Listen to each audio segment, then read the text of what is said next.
దర్శనం అనే దానికి తెలుగు ఏమిటంటే హిందూ తత్వశాస్త్రము. తత్వాన్ని గురించి తెలుసుకునేది ఇది హిందూ ఫిలాసఫీ అంటాం. యాక్చువల్ గా that should be called Indian philosophy.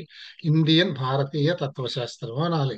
మనం అందరం అంటే మెజారిటీ పర్సంటేజ్ హిందూగా ఐడెంటిఫై అయ్యాం కనుక మనం హిందూ తత్వశాస్త్రం అంటున్నాం. అది హిందూ తత్వశాస్త్రం కాదు, భారతీయ తత్వశాస్త్రం. ఎందుకంటే the majesty of calling it as భారతీయ తత్వశాస్త్ర lies in the point that this తత్వం belongs to each and every individual in this creation, not just to Hindus. అది గొప్పతనం ఇక్కడ. ఏ మతం వాళ్ళు చెప్పినా, ఇతర మతాల వాళ్ళు వాళ్ళు మతానికి సంబంధించిన ప్రిన్సిపల్స్ మాత్రమే చెప్తారు కనుక అవి ఆ మతం వాళ్ళకి మాత్రమే వర్తిస్తాయి. వేరాజ్ మీరు సనాతన ధర్మం అనేటటువంటిది మీకు తెలుసును. సనాతన ధర్మం ఎక్కడుంది? వేదాల్లో ఉన్నదాన్ని సనాతన ధర్మం అంటాం. వేదాల్లో ఉండే ప్రిన్సిపల్స్ చెప్పింది ఎవరు అంటే అది ఎప్పుడు చెప్పారో ఎవరు చెప్పారో మనకు తెలియదు. అందుకని we attributed to Bhagavan. Bhagavan himself has given us the Vedas as initiating certain principles how human being or any being for that matter in this universe has to behave for a for a good society. ఇంతే, అంతకంటే ఏమి లేదు అందులో. ఇది అది actual గా ఇది చెప్పిన రోజుల్లో there is no concept of a religion. There is only one religion, that is humanity. Humanity is the only religion when this has started. So this Sanatana Dharma belongs to each and every one of the human religion. అది అక్కడ important thing. That is the majesty of this Indian philosophy అది. Okay. Because the major part, the majority of this region are Hindus, are known by the name Hindus, by their geographical name. They have belonged themselves to the Sanatana Dharma given by the Vedas, and they go by the Vedic prescriptions. It is called a Hindu Dharma or Hindu Tattva in Indian Hindu philosophy. అంతకంటే ఏం లేదు. It is in principle should be called as Indian philosophy. భారతీయ దర్శన శాస్త్రము, భారతీయ తత్వశాస్త్రం. So the word Hindu was derived from river Indus. మళ్ళీ అది కూడా చూడండి, ఇండస్ ఈజ్ ది ఇంగ్లీష్ వాళ్ళు పెట్టిన పేరు అది. దాని తెలుగు పేరు ఏమిటి అసలు అంటే మన రీజనల్ నేమ్ సింధు నది అని అంటాం. సింధు వాళ్ళకి తెలియదు, వాళ్ళు ఇండస్ అన్నారు. తర్వాత ఏం చేశారు, in ancient times it was called Sindhu river. ఈ యాక్చువల్ గా older race is Persians than to the Islamic people. So ఈ పర్షియన్స్ ఇండియాకి మైగ్రేట్ అయ్యి వచ్చినప్పుడు దాన్ని వాళ్ళేమో సింధు అనలేక హిందూ అన్నారు వాళ్ళు దాన్ని. ఆ హిందూ అనలేక ఇంగ్లీష్ వాళ్ళు ఇండస్ అన్నారు వాళ్ళు. అందుకని వాళ్ళు ఇండస్ వ్యాలీ సివిలైజేషన్ అన్నారు. మనం సింధులోయ నాగరికత అంటాము, వీళ్ళు హిందూ సివిలైజేషన్ అని అంటారు. సో ఇట్లా వీళ్ళ ప్రొనౌన్సియేషన్ ఈజ్ని బట్టి భాషా శాస్త్రం ప్రొనౌన్సియేషన్ ఈజ్ని బట్టి ఇది మారుతూ వచ్చిందనమాట. ఈ హిందూ నుంచి ఇక్కడ ఉన్నటువంటి వాళ్ళందరినీ కూడా అంటే జనరల్ గా మనం ఇప్పుడు కూడా నదుల వెంబడే జనాలు పెరుగుతారు. ఎందుకంటే నీరు అనేది నిత్యావసరం కనుక. గాలి ఎలాగో ఉంటుంది, గాలి ఎండ మట్టి అన్నీ ఉంటాయి. నీరు అన్ని చోట్ల ఉండదు కదా. నీరు ఉండేది ఒక నిత్యావసరం కనుక ఎక్కడైతే నీరు ఉందో ఆ నీరు వెంబడి రేసెస్ డెవలప్ అవుతాయి కనుక సింధు నది వెంబడి ఉండే వాళ్ళని హిందూస్ అని, those who live along the river Indus అని అర్థం అనమాట. అంతకంటే ఏం లేదు. వీళ్ళు ఇన్హాబిటెంట్స్ బై జాగ్రఫికల్ నేమ్ అది. The ancient Greeks and Armenians followed the same pronunciation. మన పూర్వకాలానికి సంబంధించినటువంటి ఫిలాసఫీస్ అన్ని కూడా గ్రీక్స్ను మనది ఇరానియన్, ఇండియన్ ఇవే కదా. అంచేత వీళ్ళందరూ కూడా దాన్ని హిందూ అని ప్రొనౌన్స్ చేయటం ఈ పీపుల్ ని అలవాటు చేసుకున్నారు అన్నమాట. ఇది ఎప్పటి నుంచి వచ్చిందంటే అరౌండ్ అబౌట్ 5000 years ago. ఇవన్నీ కూడా ఈ లెక్కలు ఎలా ఉంటాయంటే they will be so many controversies around these numbers. Nobody can specifically say or precisely define the periods or some relations and all those things. అందుకని మనం అప్రాక్సిమేట్ గా చెప్పుకుంటాం అంతే. ఇది ఈ 5000 ఇంకో చోట 6000 కనిపించవచ్చు, మరో చోట 4000 కనిపించవచ్చు. Doesn't matter. Approximately around 5000 years back this Hindu అనేటటువంటి పేరు మొదలైంది అన్నమాట. ఇక్కడ ఈ హిందూ అనే పేరు కూడా ఎప్పుడైతే ప్రాచుర్యంలోకి ప్రారంభమైంది అని అంటే ఆరియన్స్ ఎప్పుడైతే ఇండియా మీద ఇన్వేట్ చేశారో ఇండియన్ మీద, ఆ ఆరియన్స్ హిందూస్ అని చెప్పేసి ఎక్కువగా పిలవడం మొదలు పెడితే అప్పటి నుంచి పాపులర్ అయింది. అసలు ఈ ఆరియన్స్ అనేది లేదు, ఇన్వేషన్ అనేది లేదు అనే కాంట్రవర్సీ కూడా ఇప్పుడు ఉంది. గురుగారు చిన్న ప్రశ్న అండి. చెప్పండి. ఇప్పుడు ఈ ప్రీ ఇస్లామిక్ పర్షియన్స్, ఆ ఆ, తర్వాత ఆరియన్స్, ఇన్వేడెడ్ ఆరియన్స్ అవును. వీళ్ళంతా కూడా ఈ సనాతన ధర్మాన్ని అడాప్ట్ చేసుకుని వాళ్ళు కూడా they became Hindus, or they their cult grew as a separate cult as such. Separate cult ఎప్పుడు ఉండదండి. ఎందుకంటే ఇస్లాం ఉందనుకోండి, మీకు ఇస్లాం కంటే ఇస్లాం ఉంది, క్రిస్టియానిటీ ఉంది, వీటి రెండింటికంటే ముందు బుద్ధిజం ఉంది. ఇవన్నీ ఎప్పుడు వస్తాయంటే ఒరిజినల్లీ, అసలు చెప్తున్నాను కదా, వెన్ వెన్ ఈ వేదిక్ ప్రిస్క్రిప్షన్స్ స్టార్ట్ అయినప్పుడు there was nothing like religion. వాళ్ళందరూ మనుషులే, అంతే, ఒక్క గ్రూప్ కిందనే ఉండేవారు. బట్ దీస్ రిలీజియస్ ప్రిన్సిపల్స్ బుద్ధిజంలో, మనకి ఇంట్రొడక్షన్ టు బుద్ధిజంలో అది దొరుకుతుంది అనమాట. ఈ రిలీజియస్ ప్రిన్సిపల్స్ లో ఏం చెప్తారో, నువ్వు ఏం చేసినా గానీ నీకు సంబంధం లేదు. మనం ఇందులో ఏముంటుంది, సనాతన ధర్మంలో అన్ని కూడా నీ పాపాలను బట్టి, పూర్వజన్మ కర్మల్ని బట్టి డిసైడ్ అయిపోతాయి. Everything is return on your four head. అది అలాగే జరుగుతుంది, కానీ నువ్వు నిమిత్త మాత్రుడివి, నువ్వు చేసేది ఏమీ లేదు. ఇటువంటివన్నీ చెప్పాం మనం. అంచేత వాడు ఏం చేస్తాడు, ఒక మొండివాడు ఉంటాడు ఎప్పుడు కూడా. మనుషుల్లో పర్వర్షన్ అనేది ఉంటుంది. ఓ పర్వర్టెడ్ లేచాడు, లేచి ఏం చేశాడు, వాడు ఎవరినో పీక్ కత్తిరించేశాడు. ఏమన్నా అంటే ఏమంటాడు, నేను నిమిత్త మాత్రుడిని, నేను ఈ నేరం చేయలేదు, నేను ఐఎమ్ నాట్ ఏ క్రిమినల్ అని అనడం మొదలు పెట్టారు. అంటే మీకు ఎప్పుడైనా కానీ ఒక ధర్మం నడుస్తున్నప్పుడు, ఒక ప్రొసీజర్ నడుస్తున్నప్పుడు, దానికి అబ్జెక్షనబుల్స్ కొందరు వస్తారు. వాళ్ళు వాళ్ళు అది మంచివి రావచ్చును, చెడ్డవి రావచ్చును. చెడ్డ వాళ్ళు వచ్చినప్పుడు ఏమవుతుంది, the social orders gets disturbed. అది డిస్టర్బ్ అయిపోతుంది. అది విపరీతంగా డిస్టర్బ్ అయిపోయి మొత్తం అశాంతి వచ్చేసినప్పుడు, సొసైటీలో ఒక రివోల్ట్ అనేది వచ్చేసే ప్రమాదం కనపడినప్పుడు, అంటే సోషల్ రెవల్యూషన్ రాడు వచ్చే ప్రమాదం కనపడినప్పుడు, ఒక కొత్త ధర్మం ఒక మహానుభావుడు తీసుకొస్తాడు. ఏ మతాన్ని తక్కువ చేయక్కర్లేదండి, అన్ని మతాలు కూడా అద్భుతమైన ఐడియలిజంతో వచ్చినటువంటివి, అన్ని మంచి ఉద్దేశంతో వచ్చినవి, అవసరార్థం వచ్చినటువంటివి.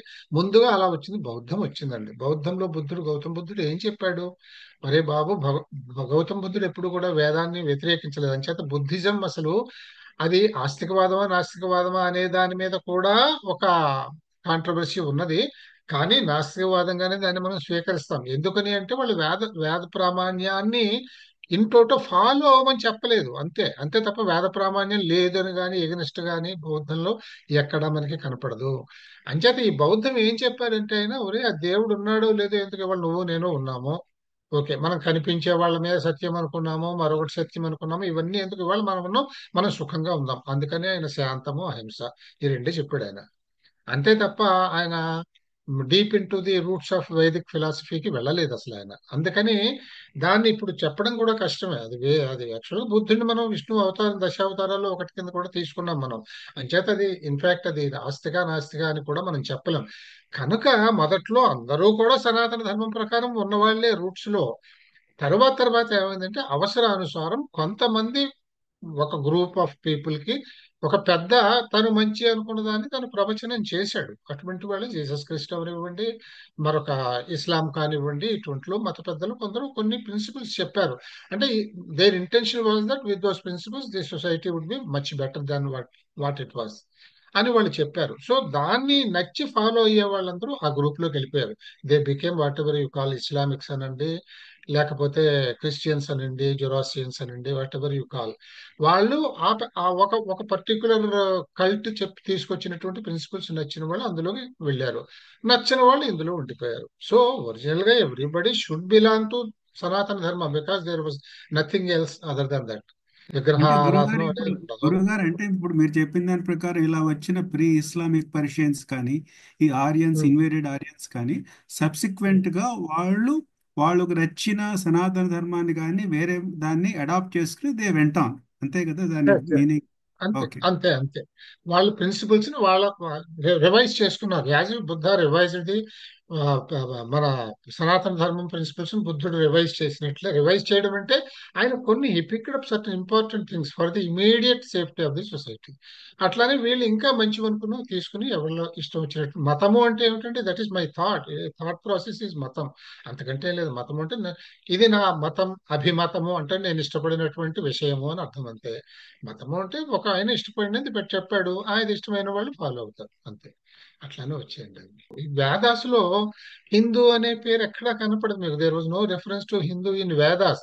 అబ్వియస్లీ ఉండదు, ఎందుకంటే అప్పుడు హిందూ అనేది లేదు కదా. లేని దాని రెఫరెన్స్ ఎక్కడి నుంచి ఉంటుంది, ఉన్నదాని రెఫరెన్స్ ఉంటుంది. కానీ the word Hindu does not find place in even in Sanskrit language. మీరు లిటరేచర్ ఆఫ్ సాంస్క్రిట్ తీసుకుంటే కూడా హిందూ అనేటటువంటిది ఎక్కడ కనపడదు ఒరిజినల్ గా. తర్వాత రాసిన వాళ్ళలోనే ఉంటుంది కానీ ఒరిజినల్ వాంగ్మయంలో, ఒరిజినల్ సంస్కృత్ లిటరేచర్ లో you don't find the word Hindu at all. అది there was no religion by name Hinduism in the ancient times. It was then called Sanatana Dharma are just ధర్మ. సనాతన ధర్మ అంటే సనాతనము, ధర్మము అనేవి రెండు మాటలు ఉన్నాయి ఇందులో. Sanatana Dharma comprises two words, dharma and Sanatana. Dharma is nothing but a prescribed procedure in which an individual has to behave in the society for the well being of the society. సనాతనము అనేటటువంటి మాటకి అర్థం ఏమిటంటే, ఈ సనాతనము అని అంటే అత్యంత పురాతనమైనది, the most ancient and the ever freshest. ఎప్పటికీ ఉమ్, ఎప్పటికీ కూడా సరికొత్తగా కనిపించేది అండ్ మోస్ట్ ఏన్షియంట్ పీరియడ్ లో చెప్పబడినది అని అర్థం అనమాట. సో సనాతన ధర్మము అంటే అది, or we can just call it dharma is the ethical behaviour of an individual in a society. ఇంతే సనాతన ధర్మం అంటే, అంత ఏమి లేదు, అంతకంటే ఏం లేదు. ఎప్పుడైతే బిహేవియర్ అన్నామో there are certain ways in which you have to and you in which you should not.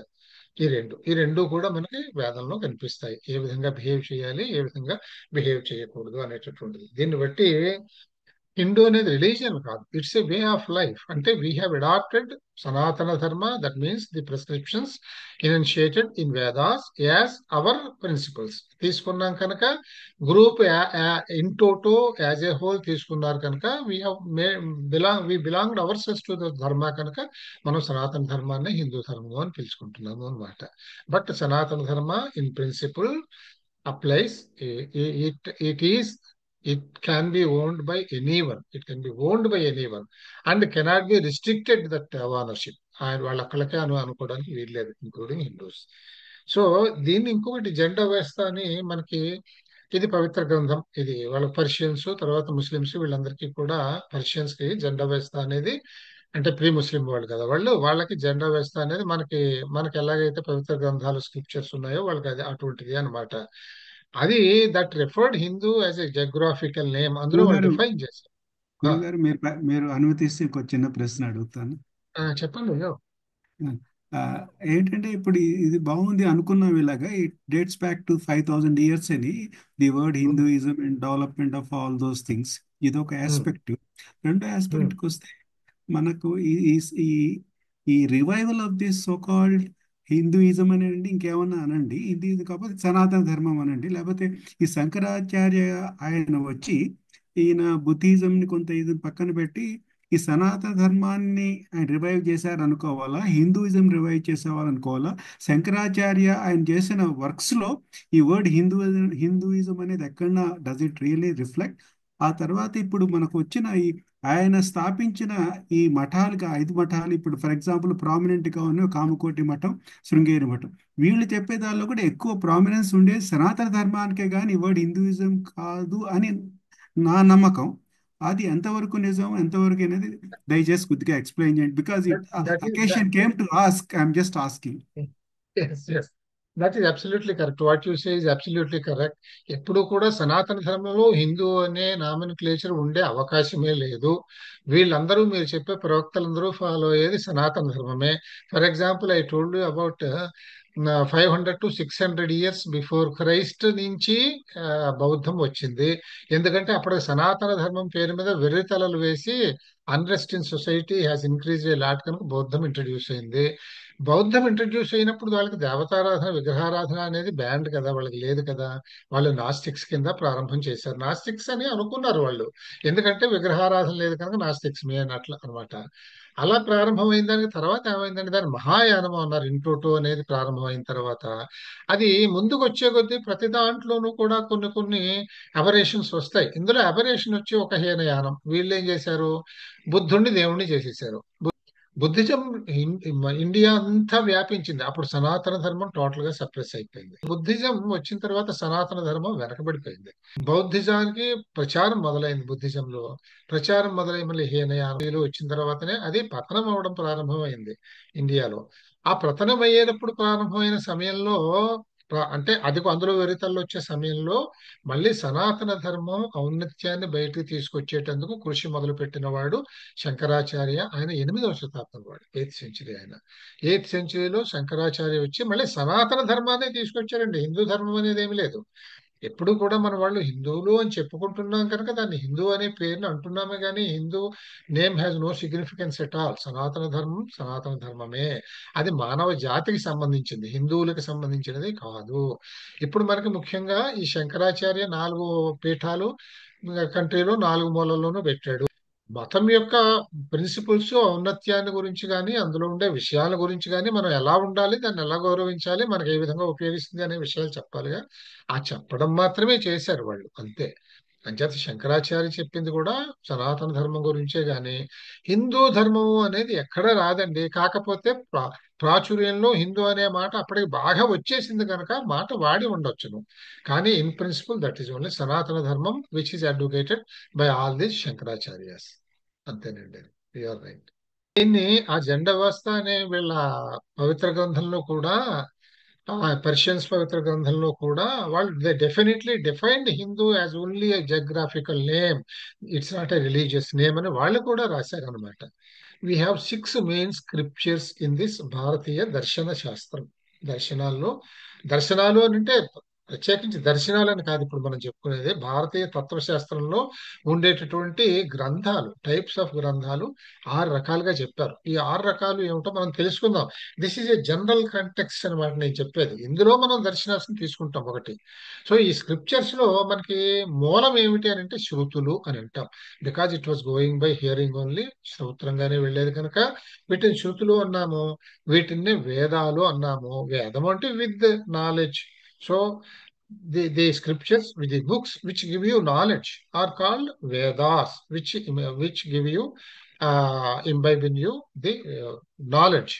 Knowledge అంటే ఏమిటది? What are you, how you should behave, what you should understand, what you should follow, ఇవన్నీ చెప్పేటటువంటిది knowledge అనమాట. So ఇవన్నీ శృతులు మొట్టమొదటి వచ్చాయి. ఈ శృతుల తర్వాత ఏమొచ్చాయి? దర్శనాస్. శృతి అనేది థియరీ అయితే, theoretically Shrutis Vedas lay certain principles and all those things. వీటిని అర్థం చేసుకునేటందుకు మనకి ఈ దర్శనాలు అప్లై చేసాయి. శృతుల్ని అప్లై చేసి చెప్పినటువంటి శాస్త్రం దర్శనాస్. ఈ శృతి అనేటటువంటిది that is told by none. మనకు తెలియదు origin, we do not know the roots of Shrutis, who told and when told, all these things we do not know. So we attributed to Bhagavan who is the ancient most. అంతే కదా, the ancient most and the non-dual. So Shrutis are given by him. We do not know anything about the origins of the Shrutis. But these darshanas are explained by great sages. ఏమిటి? Explaining the sentences given in Shruti's. అవి మనకు అర్థం కావాలిగా. అంచేత దాన్ని apply చేసుకుంటూ applications చూపిస్తూ మనకి అండర్స్టాండ్ చేయడానికి చెప్పినటువంటివి darshanas. This is next thing. Smritis. Smritis అని అంటే మన స్మృతి అంటే ఏమిటంటే తెలిసిన దాన్ని చరివిత చరణం మళ్ళీ గుర్తు చేసుకోవడం అన్నమాట. అంటే what knowledge is given in darshanas is again explained to you in a simpler way, much simpler way in Smritis. Then Itihasas. Itihasas means the history. The history which stand a point of verification for all these principles. అంటే ఈ principles follow అయిన వాళ్ళు ఏ విధంగా వాళ్ళు దేవర్ successful, follow కాని వాళ్ళు ఏ విధంగా they were not successful and they were a failure. ఇటువంటివన్నీ మనకి ఇతిహాసాల్లో కనిపిస్తాయి. పురాణాలు అనేటటువంటివి ఏమిటంటే, పురాణాలు అనేటటువంటివి చిన్న చిన్న ఉదాహరణలు తీసుకుని కథలు క్రియేట్ చేసి మనకి వాటి మీద అప్రిసియేషన్ మనకు వచ్చేలాగా, మనకు అర్థమయ్యేలాగా మనం అప్రిషియేట్ చేయడానికి తగినన్ని ఎగ్జాంపుల్స్ కోట్ చేస్తూ చెప్పేటటువంటివి పురాణాలు అన్నమాట. ఆగమాలు అంటే ఇవి శాస్త్రాలు. ఈ ఆగమాలు అంటే ఇందులో వివిధమైనటువంటి, ఇందులో చాలా ఉన్నాయి. మళ్ళీ అద్వైతమని, ద్వైతమని, మరొకటని ఒక భారతీయ తత్వం తీసుకుంటేనే ఎన్ని రకాలు ఉంటాయి. వీటన్నింటికి కొన్ని కొన్ని ప్రిన్సిపల్స్ ఉంటాయి. ఆ ప్రిన్సిపల్స్ ఎలా ఉండాలి, ఆ ప్రిన్సిపల్స్ ప్రకారం ప్రేయర్స్ అట్లా ఉంటాయి. ఆ ప్రేయర్ మేకింగ్ ప్లేసెస్ ఎట్లా ఉంటాయి, ఇవన్నీ ప్రిస్క్రైబ్ చేసేటటువంటి ఆగమాలు. ఇవన్నీ కూడా భారతీయ తత్వశాస్త్రంలో ముఖ్యమైనటువంటి బుక్స్ అన్నమాట. తర్వాత ఇక్కడ చూడండి, ఇందులో ఏవి ఎలా ఉంటాయి అనేది చెప్తుంటే మీకు ఒక ఒక ఒక small understanding. Shruti, smriti, itihasas and puranas are intuitional. Intuition అంటే మీకు తెలుసు, మనం సిక్స్త్ సెన్స్ అంటామే. అంటే ఇవన్నీ కూడా యోచనకి సంబంధించినటువంటివి, మన యోచన ద్వారా క్రియేట్ చేయబడినటువంటివి. స్మృతులు, శృతులు, ఇతిహాసాలు, పురాణాలు. Agamas are inspirational and emotional. అంటే మీరు ఎప్పుడైతే ఒకటి మీ ఇంట్యూషన్ చెప్పిందో, you get an inspiration from that. మీ ఇంట్యూషనల్ గా మీకు ఒక విషయం ఇది మంచిది అని చెప్తే మీరు దాన్ని ఫాలో అవ్వాలి అనే ఇన్స్పిరేషన్ ఆటోమేటిక్ గా మీరు గ్రో అవుతుంది. ఎప్పుడైతే ఇన్స్పిరేషన్ వచ్చిందో you become emotional, you try to implement it immediately, you get emotion. So ఈ ఇన్స్పిరేషన్ ఇమోషన్స్ ద్వారా తయారైనటువంటి ఆగమాస్. అందుకని ఆగమాస్ ఏం చేస్తాయి, దీన్ని ఎట్లాగా మనం ఫాలో చేయాలి, ఎట్లా దాన్ని ప్రొసీడ్ అవ్వాలి అనే దానికి సంబంధించినటువంటి సబ్జెక్టు విషయాలను ఇస్తాయి. ఆగమాలు ప్రిన్సిపల్స్ ఉంటాయి, కొన్ని కొన్ని ప్రొసీజర్స్ ఉంటాయి, కొన్ని కొన్ని సిస్టమ్స్ ఉంటాయి, కొన్ని కొన్ని కన్స్ట్రక్షన్స్ ఉంటాయి. ఇవన్నీ ఆగమాల్లో చెప్తాం. శైవాగమం, వైష్ణవాగమం అని ఉంటాయి అన్నమాట. ఏ ఏ కల్చర్కి సంబంధించినటువంటి ఆగమాలు వాటికి ఉంటాయి. ఇవన్నీ కూడా they arise out of the inspiration got by the, అంటే inspiration derived from the Shruti, Smritis, Ithasas, and Puranas, which you get by an intuition. And these are called agamas for various cults. ఇంకా దర్శనాస్ అంటే ఏమిటంటే intellectual. ఇంతవరకు మనం ఇక్కడ by intuition వచ్చేటటువంటి principles చూసాము. ఆ ప్రిన్సిపల్స్ ని ఒక ప్రొసీజర్స్ లో బైండ్ చేసి ఒక విధమైనటువంటి పద్ధతులు నేర్పించేవి ఆగమాలు అని అన్నాము. ఇంకా దర్శనాలు అంటే ఏమిటంటే ఇందులో ఉన్నటువంటి నాలెడ్జ్ ఏమిటి. This comes darshanas means when you come to darshanas, it is knowledge. So వీటిల్లో మీకు ఇంట్యూషన్ వల్ల వచ్చిన నాలెడ్జ్ ఏంటి, what is the knowledge you are gaining and what is the use of that knowledge. ఇవన్నీ చెప్పేటటువంటిది darshanas therefore bring out the knowledge you get from this intuitions. అదనమాట. So this is darshanas. ఇవన్నీ కూడా మన మన మహర్షులు చెప్పినటువంటివి ఇవన్నీ.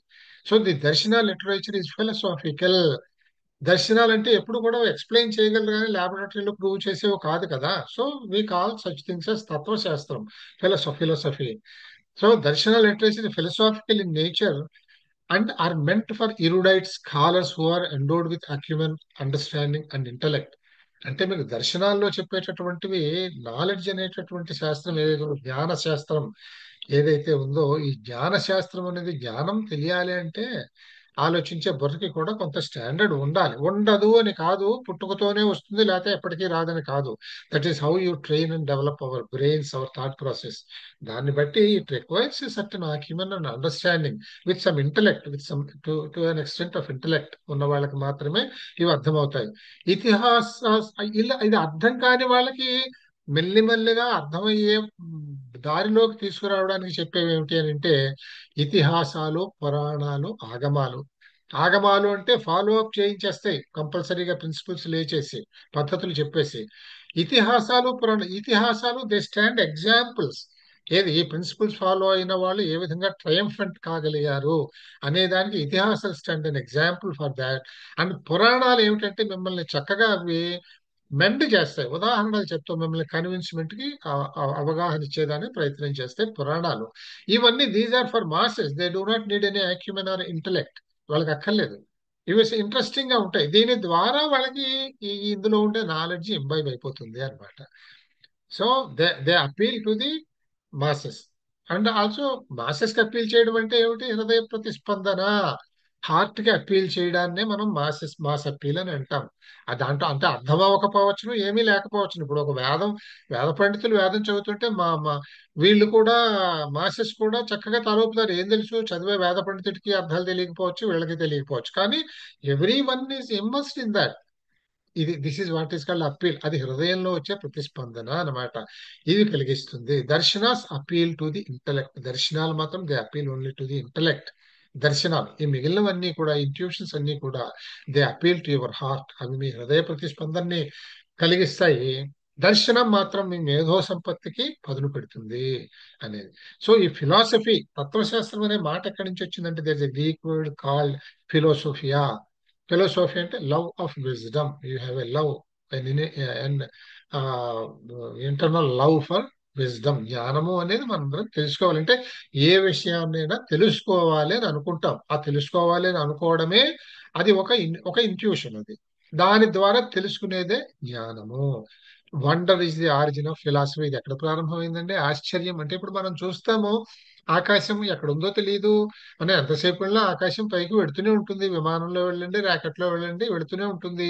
ఈ ఆకాశం ఏమిటి, ఈ ప్రకృతి అంతా ఏమిటి, ఈ క్రియేషన్ అంతా ఏమిటి, ఇది ఎలా వచ్చింది, it's a matter of wonder. మనకు తెలియదు కదా, ఇప్పటికీ తెలియదు కదా అది. So it's a wonder. So ఈ వండర్ ఏమిటి అని ఆలోచించడమే philosophy. So wonder is the origin of philosophy అని చెప్పేసి చెప్తాము అన్నమాట.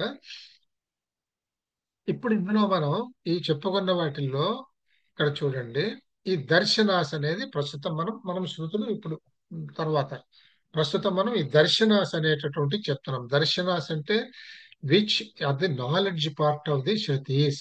నాలెడ్జ్ పార్ట్ ఆఫ్ శృతీస్ ఇవన్నీ కూడా మన ఇంటలెక్చువల్స్ కి మాత్రం స్ట్రైక్ అయ్యేటటువంటివి. And by developing and training our brains we can attain that status. దీని గురించి ఇప్పుడు దర్శనాల గురించి మనం చదువుకుంటున్నాము అన్నమాట. ఈ దర్శనాలు మనకి ఈ ఎటిమాలజీకి వచ్చేటప్పటికి దృశ్ అనేటటువంటి ధాతువు అని అంట. దృశ్ అంటే చూడటము అని అర్థం, దర్శించటము. చూడటానికి దర్శించటానికి తేడా ఉంది. అందుకనే దీన్ని దర్శనం అన్నారు. చూడటము అంటే it's only perception, perception of by vision. మనకు ఉన్న పంచ జ్ఞానేంద్రియాల్లో ఒకటి ఇది చూస్తుంది. ఈ చూసేదాని గొప్పతనం ఏంటండి, చూసేదానికి అంటే మీకు ఏ నాలెడ్జ్ అయితే, అంటే ఏ పవర్ అయితే మీలో చూస్తున్నదో, మీ కన్ను అనుకోండి, కన్ను చూస్తోంది. కన్నుకి ఏం తెలుసండి, అది చూస్తున్నాను అని తెలియదు. అది నేను చూద్దాము అని చూడదు. అది కన్ను ఏమి తను చూద్దాము అని చూడదు. మనస్సు చూడు అంటే చూస్తుంది, లేకపోతే ఏం చూడదు. కన్ను ఉంటుంది అంతే, ఆ జ్ఞానం ఉంటుంది అంతే. అది చూడు అంటే చూస్తుంది, ఏం చూస్తుందో దానికి తెలియదు. ఇదిగో ఇది నేను చూశాను అని మనస్సుకు చెప్తుంది. ఫర్దర్ ప్రొసీజర్ అక్కడి నుంచి పైకి పెడుతుంది. ఇలాగే ప్రతి జ్ఞానేంద్రియము కూడా ఇది ఇది ఓన్లీ పర్సెప్షన్ ఇది. అయితే దర్శనం అంటే ఏమిటంటే, ఇక్కడ దర్శించడము అని అంటే ఆ చూసిన దానిపైన యోచన చేయటము, అందులో ఉండేటటువంటి నాలెడ్జ్ని, అందులో ఉండేటటువంటి జ్ఞానాన్ని గ్రహించటము. ఇదంతా కలిపి దర్శనము అని అంటాం. అంటే పదార్థ తత్వాన్ని యథార్థంగా దర్శింపచేసేది దర్శన శాస్త్రం అని అంటాం అనమాట. ఇంకా దర్శనాల్లో రెండు రకాలు ఉన్నాయి. ఆస్తిక దర్శనాలు, నాస్తిక దర్శనాలు అని అంటాం. ఆస్తిక దర్శనాలు అని అంటే ఏమిటంటే, ఇది చాలాసార్లు మనం చెప్పుకున్నాము, వేద ప్రమాణాన్ని అంగీకరించేది. అంటే వేదంలో చెప్పినటువంటి ప్రిస్క్రిప్షన్స్ ఏవైతే ఉన్నాయో వాటిని ఇన్ టోటో ఫాలో అవుతూ మనం ఏర్పాటు చేసుకునేటటువంటి పరిధిని, దాన్ని ఆస్తిక దర్శనము అని అంటాం. దాని ప్రకారం చెప్పేటటువంటి దాన్ని. ఇది అందరూ చెప్పాలండి, వేదంలో చెప్పేది కంపల్సరీగా నమ్మాలని కానీ, వేదాలు చెప్పింది నమ్మి తీరాలి ప్రతి ఒక్కళ్ళు అనేది ఎక్కడా లేదు కదా. ఆ నమ్మని వాళ్ళు కూడా ఉంటారు. నమ్మని వాళ్ళు ఉన్నంత మాత్రాన్ని వాళ్ళని మనం తక్కువగా అనుకోవడానికి, ఆ చెడుగా అనుకోవడానికి ఎక్కడా లేదండి, అవసరమే లేదు. అది వాళ్ళు ఉండొచ్చును. అయితే వాళ్ళు చెప్పే సత్యాలు కొన్ని ఉంటాయి. వాళ్ళు సత్యాన్ని ఎలా చెప్తారు, వాళ్ళ స్వానుభవం, వాళ్ళ అనుభవం ద్వారా వాళ్ళు ఏదైతే అనుభవించారో, ఏదైతే చూశారో, ఏదైతే అర్థం చేసుకున్నారో. అర్థం చేసుకోవడం అంటే మళ్ళీ వాళ్ళు లాట్ ఆఫ్ యోచన చేసి, ఎంతో మేధో సంపత్తితోటి వాళ్ళు ఆలోచన చేసి, వాళ్ళు అర్థం చేసుకున్నది వాళ్ళు అర్థం చేసుకున్న ప్రకారం చెప్తారు. అంతేగాని వేదాల్లో చెప్పిన ప్రిన్సిపల్స్ ని ఫాలో అవుతూ మాత్రం చెప్పరు. అటువంటి వాటిని నాస్తిక దర్శనాలు అని అంటాం మనం. ఇప్పుడు మనకి ఈ దర్శనాల గురించి చెప్పింది ఎవరండి మొట్టమొదలు, ఎవరు చెప్పారు మనకి? Who introduced us about darshanas, let them be astika or nastika darshanas అని అన్నప్పుడు మనకందరికీ తెలుసును. విద్యారణ్య స్వామి, ఇప్పుడు యాక్చువల్ గా శృంగేరి పీఠాన్ని పెట్టిందే విద్యారణ్య స్వామి. ఈ విద్యారణ్య స్వామి ఒరిజినల్ గా ఆయన పేరు ఏమిటంటే మాధవాచార్యుడు. ఆయన పేరు. విజయనగర సామ్రాజ్యాన్ని స్థాపించిందే ఆయన, మాధవాచార్యులు గారు. అయితే విజయనగర సామ్రాజ్యాన్ని స్థాపించిన తర్వాత అట్ ది అడ్వాన్స్డ్ ఏజెస్ ఆయన ఏం చేశారంటే రినౌన్సియేషన్ తీసుకున్నారు. ఆయన సన్యాసం తీసుకున్న తర్వాత శృంగేరి పీఠాన్ని శృంగేరి పీఠానికి ఆయన అధిపతి అయ్యారు. ఆయన శృంగేరి పీఠాన్ని అధిష్ఠించారు. అప్పుడు ఎప్పుడైతే పీఠాధిపతులు అవుతారో వాళ్ళకి ఒక ప్రత్యేకమైనటువంటి నామాలు పెడతారు. భారతులు అని కొందరు ఉంటారు, ఇట్లా ఉంటారు కదా, విద్యారణ్య భారతి ఇట్లా ఉంటాయి కదా. సో అట్లా ఒక్కొక్క నామం పెడతారు. ఈయనకి అక్కడ విద్యారణ్యం అనేటటువంటి విద్యారణ్య స్వామి అని అంటాం మనం. ఈయనే విద్యారణ్య స్వామి అంటే మాధవాచార్యులు గారు. హీ ఈజ్ ది విజయనగర సామ్రాజ్య ఆ, సంస్థాపకుడు అన్నమాట ఆయన. సో ఆయనే విద్యారణ్య నామం. ఈయనకి ఇద్దరు సోదరులు ఉన్నారు. ఒక ఆయన ఎవరంటే సాయణాచార్యుడు, ఇంకొక ఆయన భోగనాథుడు. వీళ్ళిద్దరూ కూడా ఈ మాధవాచార్యులు అంటే విద్యారణ్య స్వామి యొక్క సోదరులు వీళ్ళిద్దరూ కూడా. ఈ సాయణాచార్యులు అనేవైనా ఆయన ఆయన ఒక్క ఒక్క ఒక్క వేదానికి తప్పించి, ఒక వేదంలో కొంత భాగం తప్పించి అన్ని వేదాలకి భాష్యాన్ని ఇచ్చి రాసిన వాడు ఈయనే. ఇప్పుడు మనం భాష్యం ఏదైతే వేదార్థంగా తీసుకుంటున్నామో మోస్ట్లీ కూడా అవన్నీ they are adapted from how it was explained by Sayanacharya. ఈయన వేద భాష్యకర్త అని అంటాం ఆయన, సాయణాచార్యుడు. ఆయన ఈ ముఖ్యమైన వాడు. భోగనాథుడు, వాళ్ళందరూ గొప్పవాళ్లే అనుకోండి. కానీ ఈ ఈ వేదాలకు రాసిన భాష్యాల ద్వారా సాయణాచార్యులు చాలా మనకి తెలిసిన వాడు అయ్యాడు అన్నమాట. ఆయన చాలా ప్రాచుర్యాన్ని పొందాడు ఆయన. ఈ సాయణాచార్యులు గారికి ముగ్గురు పిల్లలు ఉన్నారు. వాళ్ళు ఎవరంటే కంపణ, మాయణ, సింగణ అని అర్థం. మాయణ అనేది అది దట్స్ ఏ కాండ్రీస్ వర్డ్, ఆ కన్నడ మాట అన్నమాట. కంపణం, ఆ మాయణ అనేది కాండ్రీస్ లో మనకి తెలుగులో అదే వచ్చి మాధవ అయింది. మాధవుడు అంటాం కదా, అంచేత మాధవ అనే దానికే కాండ్రీస్ వర్షన్, కన్నడ వర్షన్ లో మాయణ అని ఉంటుంది అనమాట. సో ఆయన ముగ్గురు కొడుకులు కంపణ, మాయణ అండ్ సింగణ అని. ఈ మాయనే మాధవుడు. ఈ మాధవుణ్ణే ఆయన సాయణాచార్యుల వారి పుత్రుడు కనుక సాయణ మాధవుడు అని అంటారు. సాయణ మాధవుడు, ఈ సాయణ మాధవాచార్యులే మనకు అసలు మొట్టమొదటిసారి దర్శనాల గురించి చెప్పి, ఆయన ఉన్న కాలంలో ఆయన 14th సెంచరీ వాడు అనమాట. ఆయన 14th సెంచరీలో అప్పుడు ఉన్నటువంటి దర్శనాలన్నీ కూడా ఆయన కంపైల్ చేసి ఎన్ని దర్శనాలు ఉన్నాయి, ఈ దర్శనాలు అంటే ఏమిటి, ఏ దర్శనంలో ఏముంది అనేటటువంటి ప్రిన్సిపల్స్ బేసికల్ గా అందించిన వాడు ఈయన సాయణ మాధవాచార్యులు గారు. ఈయన సాయణాచార్యుడు కొడుకు. సాయణాచార్యుడు ఎవరు అంటే మాధవాచార్యులు గారి తమ్ముడు. మాధవాచార్యులు గారి తమ్ముడు ఈయన. అది మాధవాచార్యులు అంటే విద్యారణ్య స్వామి. ఆయన విజయనగర సామ్రాజ్యాన్ని స్థాపించిన వాడు. శృంగేరి పీఠ మఠాధిపతిగా పనిచేసినవాడు. తర్వాత ఇప్పుడు ఇది ఇక్కడ చెప్పుకున్నటువంటిది ఇది. ఈయన ఏం చెప్పారు, ఈయన ఈ మాధవాచార్యులు 14వ శతాబ్దం వాడైన ఆయన అప్పటికి ప్రాచుర్యంలో ఉన్నవి 16 దర్శనాలు. అంటే 16 వేరియస్ ప్రాసెస్ ఆఫ్ నాలెడ్జ్ అనమాట. Various systems of knowledge. 16 systems of knowledge ని ఆయన ఎన్లిస్ట్ చేసి ఆ 16 దర్శనాల్ని ఆయన ఎక్స్ప్లెయిన్ చేస్తూ సర్వదర్శన సంగ్రహము అని ఆయన పెట్టారు అన్నమాట. పెట్టి ఒక గ్రంథాన్ని మనకు అందించారు. ఇప్పుడు మనం దర్శనాల గురించి దాంట్లో నుంచే చదువుకుంటున్నాము. కానీ అంటే బేసిక్స్ మొత్తం స్ట్రక్చర్ ఆఫ్ దర్శనాస్ అంటే నాలెడ్జ్ సిస్టమ్స్ ఎన్ని ఉన్నాయి అనే దానికి ఇంట్రొడక్టరీగా సాయణ మాధవుని తీసుకుంటాం మనము. అయితే ప్రతి దర్శనాన్ని దర్శించి ఇచ్చిన మహానుభావుడు మహర్షి ఎవరైతే ఉన్నారో ఆయన ఏం చెప్పారో దాని యొక్క ప్రిన్సిపల్స్ మనం తెలుసుకుంటాము దర్శనాల్లో అన్నమాట. ఇది ఈ రకంగా ఈ దర్శనాల గురించి మనం తెలుసుకోబోతున్నాం. ఇది దర్శనాల గురించి ఒక ఇంట్రొడక్షన్ చెప్పాలి అని అంటే, ఇప్పుడు ఈయన చెప్పినటువంటి 16 దర్శనాలు ఏమిటంటే, అంటే ఈ మాటలు కొంచెం తెలుసుకుందామని అంతే, అంతవరకే. అంతకంటే ఇందులో ఏమీ లేదు. ఒక్కొక్కసారి ఈ మాటలు రావచ్చు మనకు పరీక్షలో కూడా, ఇది ఏం దర్శనమో ఆస్తికమా నాస్తికమా నాస్తికమా అనేటువంటివి.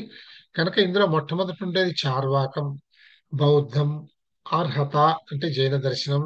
తర్వాత రామానుజ అంటే మనకు తెలుసు, రామానుజుడు అంటే ఆ పూర్ణ ప్రజ్ఞ అని అంటే ద్వైతము, రామానుజ అంటే విశిష్టాద్వైతము, నకులీశ పాశుపత శైవ ప్రత్యభిజ్ఞ, దీన్నే కాశ్మీరీ శైవము అని అంటాము. రసేశ్వర ఔలూక్యము, ఇదే వైశేషికము. తర్వాత అక్షపాద, ఇదే న్యాయము. జైమిని అంటే పూర్వమీమాంస. పాణిని సాంఖ్యము మనకు తెలుసును. పతంజల అంటే ఇది కూడా మనకు తెలిసిన యోగ శాస్త్రము. శంకరుడు, శంకర భాష్యము.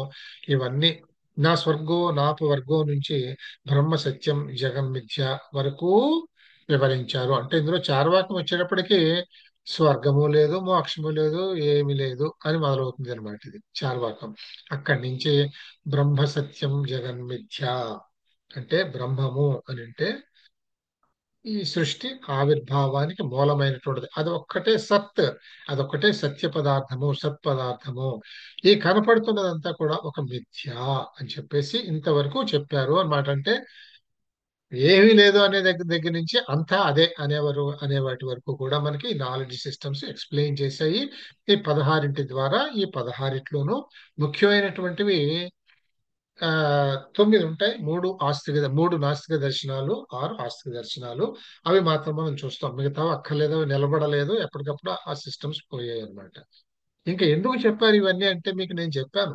ఏ మతం వచ్చినా, ఏ సిద్ధాంతం వచ్చినా కూడా వాళ్ళు దాన్ని దాన్ని మొట్టమొదలు చెప్పిన వాడు, వ్యాప్తి చేసిన ఆయన తప్పకుండా ఒక మంచి అద్భుతమైనటువంటి ఆ ఐడియల్, ఒక ఆదర్శంగానే దాన్ని ఆయన ప్రతిష్టాపన చేస్తారు. ఒక మంచి విషయాన్ని ప్రచారం చేయాలి. ఏదైతే చెడుగా పోతుంది అనుకున్నారో అక్కడ మంచిని మనం రీప్లేస్ చేయాలి అనే ఉద్దేశంతో చెప్పినటువంటివే. ఎప్పుడైనా కానీ ఒక విషయం ఆచరణలోకి వచ్చినప్పుడు ఆచరణలో ముందుకు పోగా పోగా పోగా వెర్రితల వేయడం సహజం. దానివల్ల మళ్ళీ ఒక కొత్త సిద్ధాంతం పుట్టుకొస్తూ ఉంటుంది. అంతకంటే ఏం లేదు ఇక్కడ. So the goal of any of these religions అంటే ఈ మతాలు, దర్శనాలు కానీ వీటిలో ఉన్నదంటే removal of ignorance and its consequential pain and suffering and attainment of eternal bliss. అంటే అన్ని కూడా ఏమిటంటే ఇగ్నోరెన్స్, అజ్ఞానము. అజ్ఞానం వల్లనే మనకి అహంకారం వస్తుంది. అజ్ఞానంతో అహంకారం వల్ల మనం చెడుగా ప్రవర్తన చేయడం జరుగుతుంది. దానివల్ల మనకి అశాంతి ఉంటుంది, కష్టాలు వస్తాయి, ఇవన్నీ జరుగుతాయి. సో ఈ అజ్ఞానాన్ని రిమూవ్ చేయగలిగితే దాని వల్ల వచ్చేటటువంటి బాధలన్నీ కూడా తొలగిపోతాయి. తొలగిపోయినప్పుడు ఏముంది, ఇటర్నల్ బ్లిస్, పరమ ప్రశాంతత మనకి కలుగుతుంది.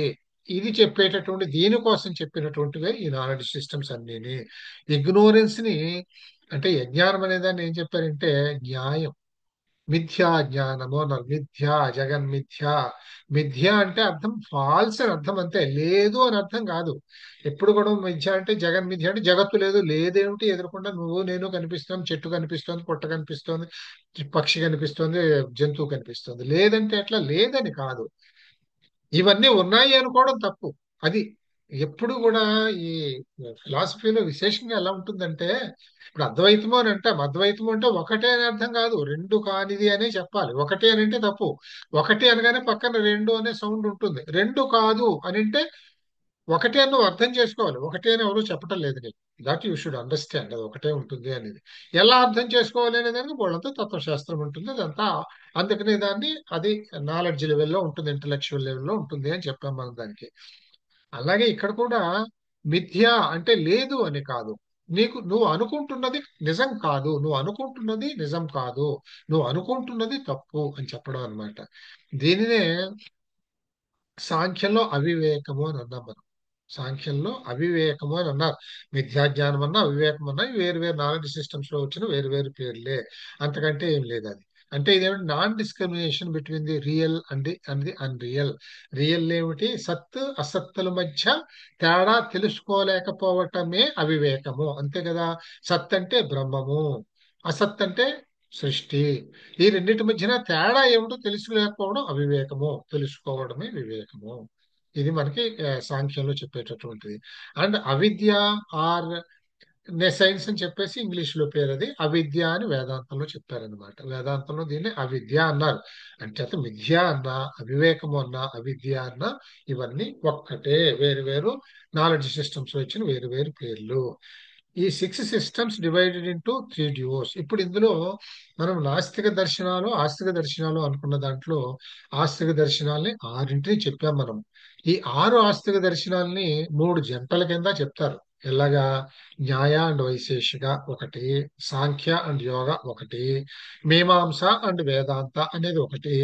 ఎందుకు 3 డ్యూప్లెట్ల కింద చేశారని అంటే these are the related topics. Nyaya and Vaisheshika అనేటటువంటివి ఇవి రేషనల్ థియరీస్. మనకి కనిపిస్తూ అంటే పదార్థ విజ్ఞాన శాస్త్రాలు ఇవి. మనకు కనిపించే సృష్టి ఎలా వచ్చింది, ఎలా తయారైంది అనేటటువంటి వాటిని వివరించేటటువంటివి న్యాయ దర్శనము అదే.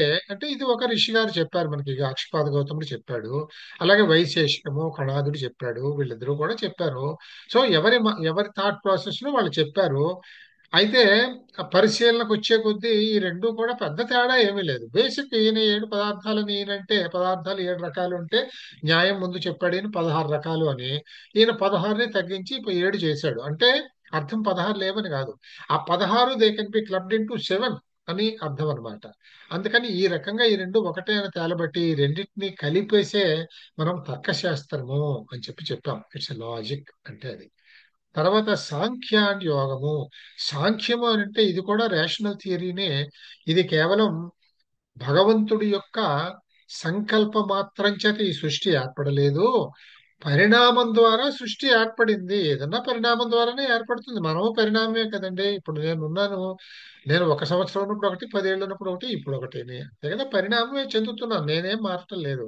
సో ఈ పరిణామం ప్రకారం సృష్టి వచ్చింది కానీ సంకల్ప మాత్రంగా ధర్మను ఉన్నదన్నట్టుగా వచ్చేయలేదు అని చెప్పేటటువంటి రేషనలిస్టిక్ థియరీ ఈజ్ సాంఖ్యం. ఈ సాంఖ్యంలో చెప్పేటటువంటిది ఏమిటి? సాంఖ్యం ద్వారా చెప్పేది మనం అన్ని ఎందుకు గోల్ ఏం చెప్పుకున్నాం?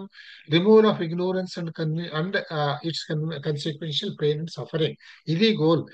ఇది ఎలా చెప్పింది అంటే వివేకము అవివేకము అని చెప్పేసి సాంఖ్యం పరిణామం ద్వారా వస్తుంది కనుక ఏ పరిణామం ద్వారా నువ్వు వచ్చావని తెలుసుకున్నావో ఈ పరిణామాన్ని ఇగ్నోర్ చేస్తే నువ్వు మూలాన్ని సాధించగలవు.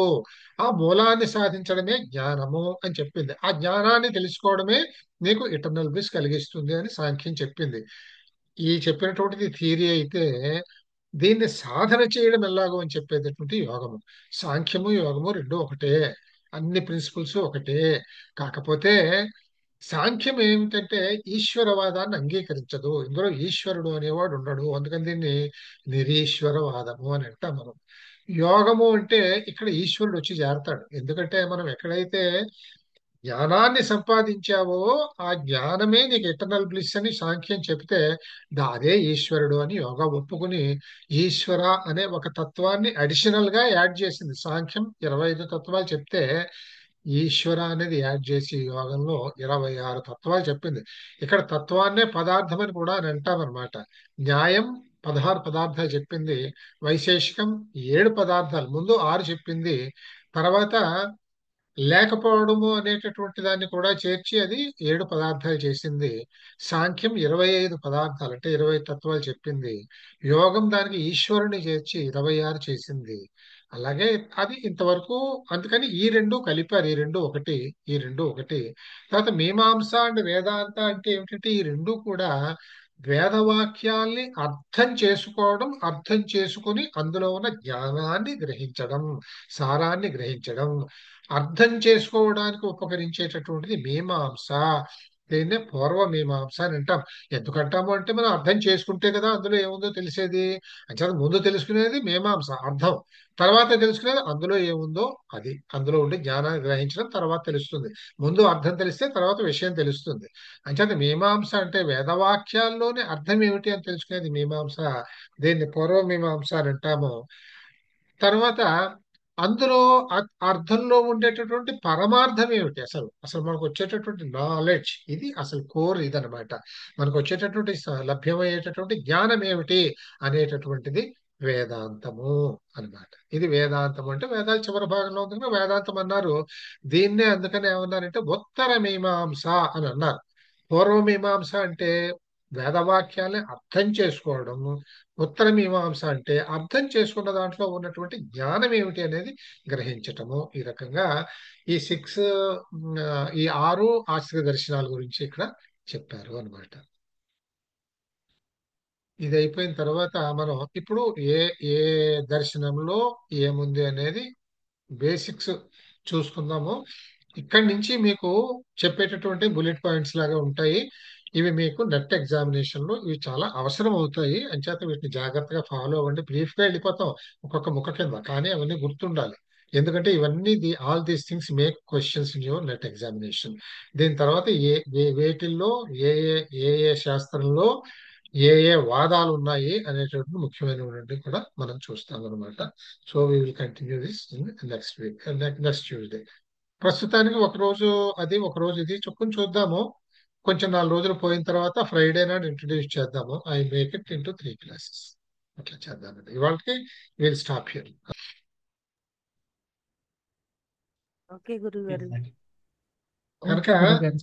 సో నమస్కారం. అస్తు ఇంతవరకు మహోదయ. ఓపిక ఇంతవరకు ఓపిక పట్టి విన్నారు. Those you are enthusiastic can now jump into IPL. Okay, గురుగారు చాలా బాగుందండి మీ ఇంట్రడక్షన్, చాలా క్లారిటీ ఉంది. Very nice. ఎందుకంటే it reflects all what you been reading and your knowledge, your interpreting it in the context of what is in the syllabus. That is immaterial, but ఆ knowledge అనేది your sharing. I really appreciate it అండి, చాలా బాగుంది. Thanks అండి. Now people can jump into IPL. It is going on interesting. ధన్యవాదాలు. నమస్కారం Bye. అండి. ధన్యవాదాలు మహోదయ. నమస్కారం. నమస్తే అండి. Good night. Will meet. Bye. ఒకటి రైట్ అండి. Bye. Thank you. Good night. Right.